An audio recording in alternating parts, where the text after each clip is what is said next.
Hello everyone, welcome back. In today's video, I'm going to show you how to place the bracket orders on TradingView. So first of all, you need to come here on tradingview.com. Afterwards, simply use the search bar, and here in the search bar, you are going to see a bunch of different symbols. So you need to simply launch the chart in front of you. Now, when the chart is launched successfully, you just have to go to the trade section on the top right hand corner, and then you need to simply connect any of the supported brokers. Now, the bracket orders are only available if your broker supports them via TradingView.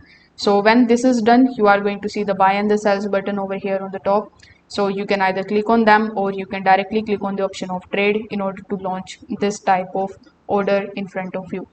Now over here, you need to basically select the option of order, and then we are going to create our order. So here you can select whether you want to place a market order or the limit order. So limit order is something in which you can basically define at which you want to place the trade, or the market order, as the name suggests, you are going to place the trade on the market price, which is for gold is currently 4060. So over here, let's say I want to place a limit order, then you need to simply select the price at which you want to purchase it. So let's say I want to purchase it at this particular price point. Afterwards, you need to enter the unit, then simply enable the take profit and the stop loss units. Now over here, you just have to simply provide your take profit and the stop loss, and then you need to review all these details.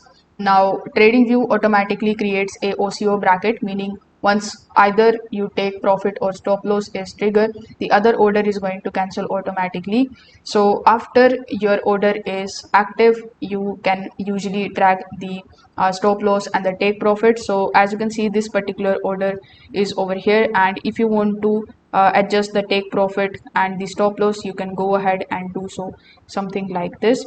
So that's how you can basically do it. If this video helped you out, make sure that you like this video and subscribe to the channel. Thanks for watching.